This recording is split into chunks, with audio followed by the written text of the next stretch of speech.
Okay, today we'll be talking about the top 30 teratogens to know for board exams. Now, before we get started, I want to review a few principles of teratogenesis. There are three that you should keep in mind. The first is timing. So, the first trimester is particularly vulnerable to teratogenic effects. And why is that? Well, that's when most of the major organs, for example, the heart, the brain, the lungs, start to form. And so any exposure to teratogens during this critical period is going to result in major congenital anomalies. The second principle is dose-response relationships. And this principle states that the severity of the teratogenic effects, how affected the fetus is, correlates with the dose as well as the duration of the exposure. So the more that you are exposed, as well as the longer that you are exposed to a particular teratogen, the worse off the fetus is going to be. And the third principle is individual susceptibility. Everyone has a different response to teratogens. And so it's possible that two pregnancies exposed to the same teratogen over the same period of time could have totally different outcomes in the sense that one fetus might be affected and the other might not be. There's likely polygenic factors that are at play here, although in general, these are not well understood at this time. So for exams, you can think about teratogens as belonging to one of four categories. Those are medications, recreational substances, maternal infections, or maternal illness. So we'll start with medications. So the first teratogen we'll cover are ACE inhibitors. These are angiotensin converting enzyme inhibitors that are used in hypertension and congestive heart failure. Now, if a fetus is exposed to an ACE inhibitor, what can happen is the fetus can actually end up with renal failure. And that can lead to what's known as oligohydramnios, which is a condition where there's low amniotic fluid. Now remember, it is the fetal kidneys that are responsible for producing amniotic fluid, particularly in the second trimester. So it is the fetal pee that is responsible essentially for the amniotic fluid. And if you don't have enough amniotic fluid, then your lungs can't develop properly because the lungs depend on the amniotic fluid to develop. And this ends up with what's known as Potter sequence, where you have not only lack of pulmonary development, but you can have flattened facies that are secondary to having low amniotic fluid levels. One way to remember this is with the mnemonic ACE. So amniotic fluid can empty. So the amniotic fluid can be emptied if you are exposed to an ACE inhibitor. Next is methimazole. This is a medication used to treat hyperthyroidism. Fetal exposure to methimazole can cause esophageal atresia, aplasia cutis, and omphalocele. So aplasia cutis, so cutis referring to the skin, and aplasia meaning not formed. And so essentially you have patches of missing skin in the fetuses and the newborns exposed to methimazole. And the way I remember this is to think methimazole leaves a hole both in your skin as well as your abdomen. That's the omphalocele. Now, what you want to do if you have a patient with hyperthyroidism is to substitute that with propylthiouracil in the first trimester. You can restart the methimazole after that critical period of development within the first trimester. Next is warfarin. If a patient has a history of deep vein thromboses, DVTs, you can prescribe them warfarin, which is an oral anticoagulant, prevents those clots. Now, if a fetus is exposed to warfarin, they will end up with issues with their cartilage and bone. These manifest as nasal hypoplasia, where you have cartilage in the nose, as well as limb hypoplasia. So your arms and legs may not be formed well. So what you want to do for these patients is to substitute the warfarin for heparin, which is also an anticoagulant, but heparin does not cross the placenta, unlike warfarin, which does cross the placenta. And the way I remember warfarin and its effect on the body is to think about this drawing of this person that consists of a couple of letter W's. And you can see the W's form the legs, the arms, and also the area near the mouth. So this reminds me that warfarin has an effect both on the limbs as well as on the craniofacial structures, particularly the nose. Next is isotretinoin. This is a retinoid that is used to treat severe acne. It's an oral medication, and if a fetus is exposed to isotretinoin, they can present with a number of craniofacial abnormalities. And this is because isotretinoin affects the cranial neural crest cells. So the structures that are going to be infected are those involving the cranium and the face, mainly. Those include the palate, so patients can present with cleft palate, ear abnormalities, microphthalmia, so small eyes, as well as cardiac and thymic malformations. So the way I remember this is to think about how isotretinoin is used to treat facial acne.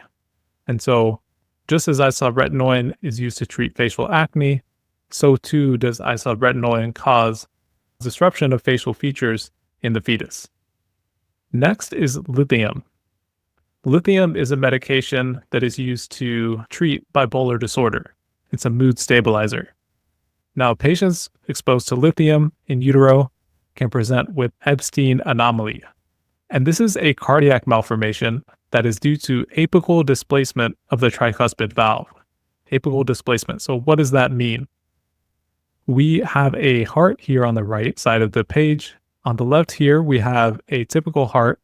And then on the right side, we have a heart that has an enlarged right atrium, a small right ventricle, and a malformed tricuspid valve. So this tricuspid valve has been displaced towards the apex of the heart, which you can see over here with my mouse. And what that causes when you move the valve downward towards the apex, you can end up with a larger right atrium and a smaller right ventricle. So those are the signs and symptoms that you see in lithium exposure. And the way I remember this is lithium loves the heart. So keep those letters in mind. Next is aminoglycosides. So this is an antibiotic, and most of them end in mycin. So for example, gentamicin, neomycin, etc. So aminoglycosides put the fetus at risk for congenital deafness. And this is particularly true if they have a mitochondrial DNA variant known as 1555A to G. And they can also present with renal toxicity. Now, the way I remember this is aminoglycoside is ototoxic, toxic to the ear. Next is valproate. This is an anti-epileptic medication used to treat seizures. And the effects on the fetus include vertebral tube or neural tube defects. That's the V in valproate. A is alimentary issues, for example, cleft palate. The L is for limb anomalies. And then the P is for pump anomalies, pump being the heart. Next up, we have phenytoin. This is a medication that's used also to treat seizures. And patients exposed to phenytoin can have cleft lip or palate, growth deficiencies, as well as digital and toenail abnormalities. And the way I remember this is that phenytoin has funny toes. Phenytoin has funny toes and funny toenails. So you can see how the spelling relates here in bold. Next up is griseofulvin. This is a antifungal medication that disrupts microtubular function and arrests mitosis.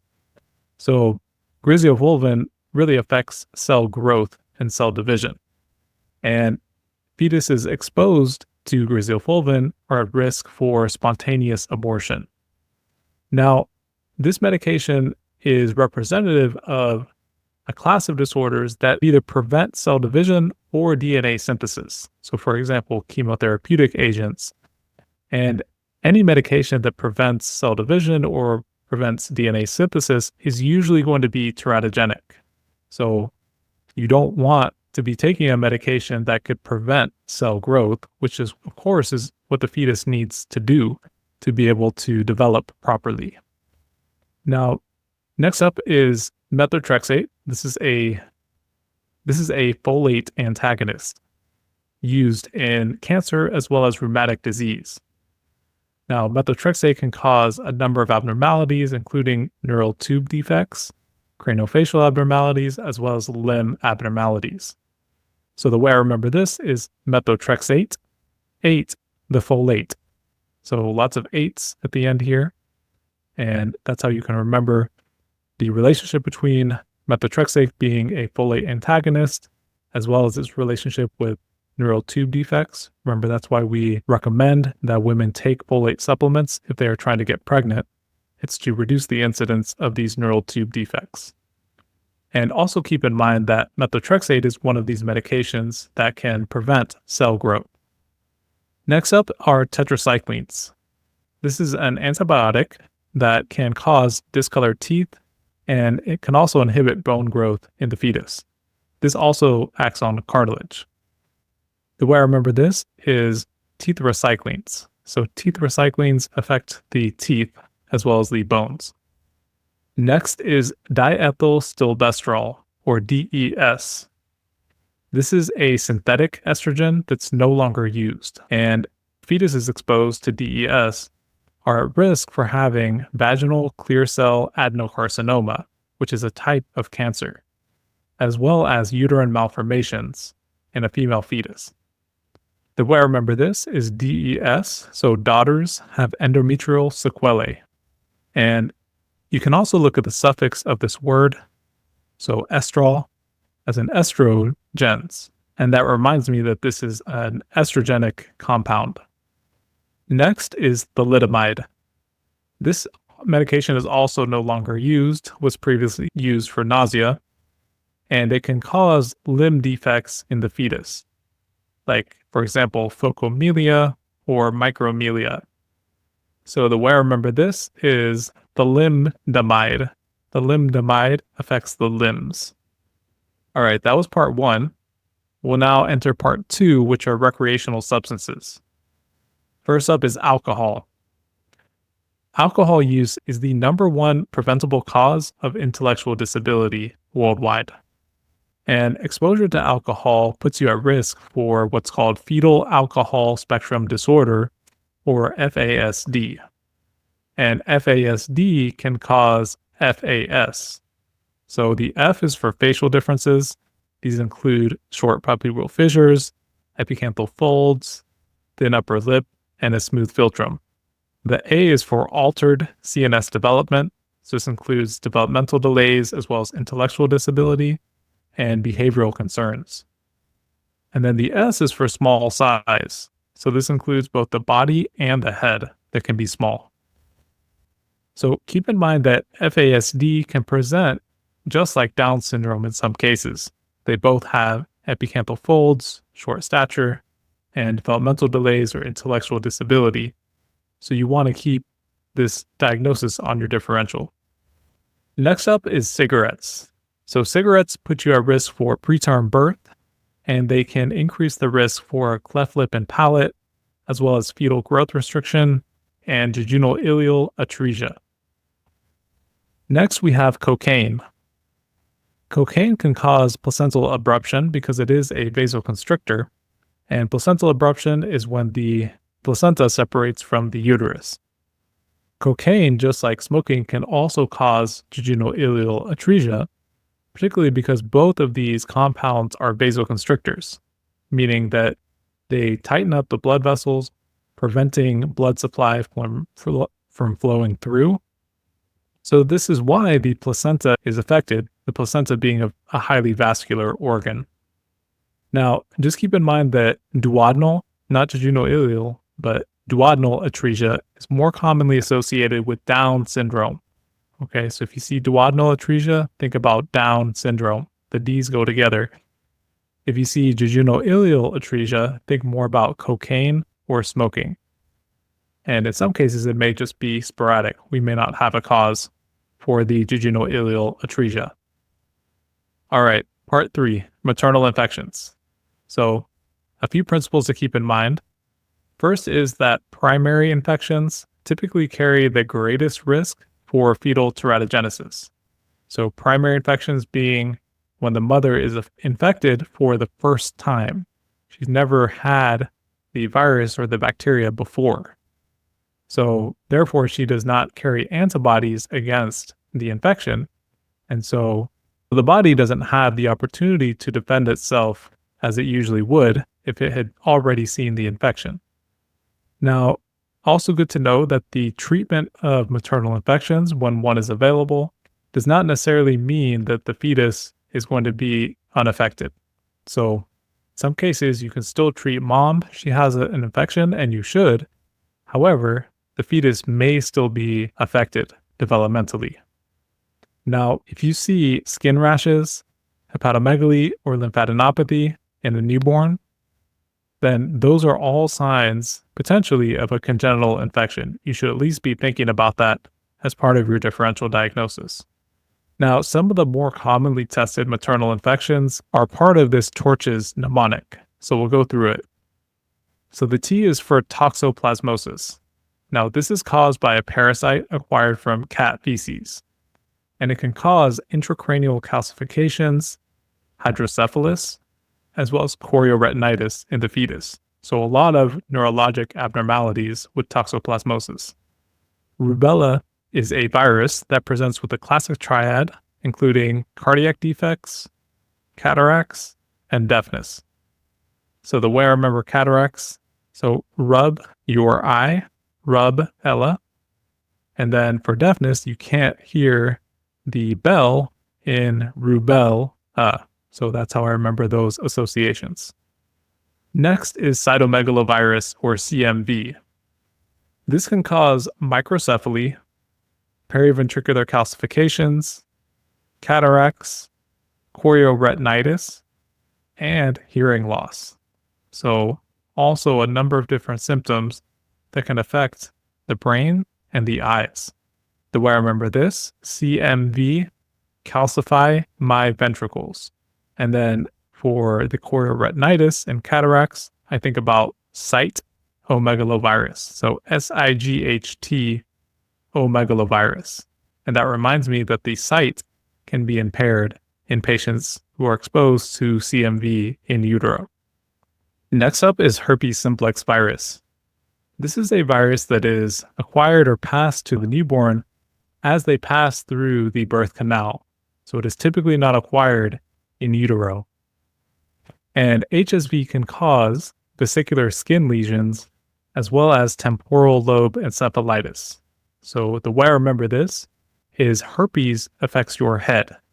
So it can certainly cause encephalitis and bleeding, particularly in the temporal lobe here on the side of your brain. Next is syphilis. This is also a sexually transmitted infection, and it can cause a number of different symptoms, including rhinorrhea. These are the snuffles that patients can get. They can have a runny nose upon birth. They can also have cytopenias, including anemia and thrombocytopenia, as well as hepatomegaly, skin rash, and skeletal abnormalities in the fetus. Next up is Zika virus. So the main thing to know about Zika is that it can cause severe microcephaly as well as brain calcifications. So if you see a patient who has a head circumference that is 4 or 5 or 6 standard deviations below the mean, you really want to think about Zika virus as a potential cause. There could be other genetic factors that are contributing to the severe microcephaly. There are primary microcephaly syndromes. However, Zika should also be on your differential, so make sure to ask these patients about their travel history as well. Next up is varicella, or chickenpox. In the fetus, this can cause limb hypoplasia, so the limbs may be malformed, as well as scar tissue on the skin. So it's like a very severe form of chickenpox, as well as low birth weight. Next section is maternal illness. So first up is pre-gestational diabetes. So not gestational diabetes, but pre-gestational diabetes. And this can be either type 1 or type 2. Patients with pre-gestational diabetes have diabetes before gestation. In other words, before they get pregnant, they already have diabetes. And what this can cause is, particularly if the diabetes is not well controlled, it can cause multiple congenital malformations in the fetus. These include congenital heart disease, lower limb abnormalities such as caudal regression syndrome, as well as holoprosencephaly, so a single-lobed forebrain. Now contrast pregestational diabetes with gestational diabetes. Very important to distinguish those.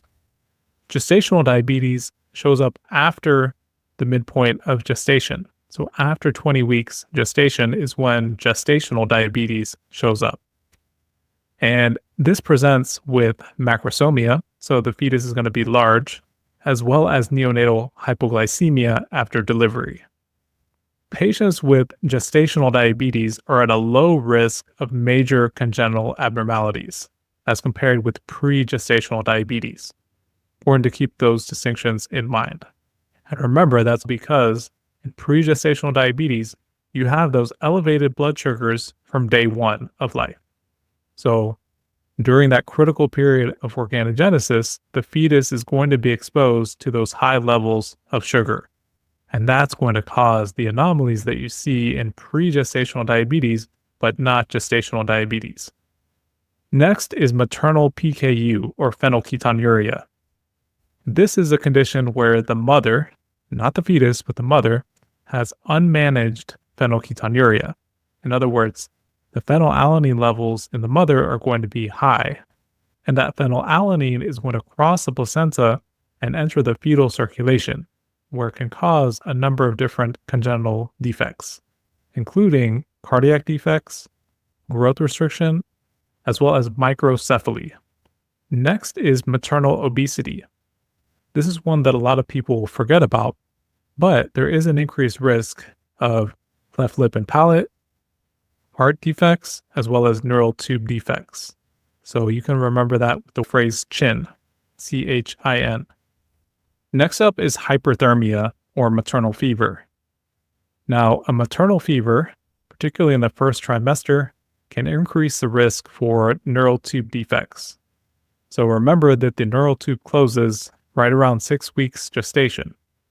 So there's a fever during those first couple weeks of gestation. This can increase the risk for a neural tube defect. And the way I remember this association is just using the words or the phrases temp and tube. So temp, like an elevated temperature, and then tube, as in the neural tube. Okay, so there's two final teratogens that I want to cover. So iodine is a very important element that is used as part of the thyroid hormone, which you can see over here on the right. Those I's in green are the iodine that are linked to the thyroid hormones that you see here in gray. So if you have iodine deficiency, you're going to end up with hypothyroidism. And if the mother is deficient in iodine and she is hypothyroid, so is the fetus also going to be hypothyroid. And they can present, in fact, with a goiter, which is a sign of hypothyroidism. So there will be a mass on the neck. And in addition to that, thyroid hormone is necessary for normal cognitive development. So patients may present with developmental delays and intellectual disability. They may also have coarsening of their facial features, a large tongue, hypotonia, and prolonged jaundice. So good to keep this mechanism in mind, the association between iodine and thyroid hormone. And the last teratogen we'll cover are X-rays.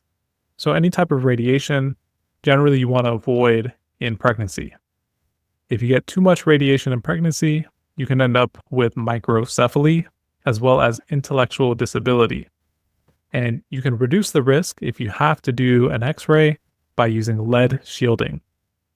As I mentioned, you want to avoid CT scans, especially those that have high doses of radiation. And just know that MRIs are safe in pregnancy. Those do not have radiation. So if you found this video useful, please like, subscribe, and share.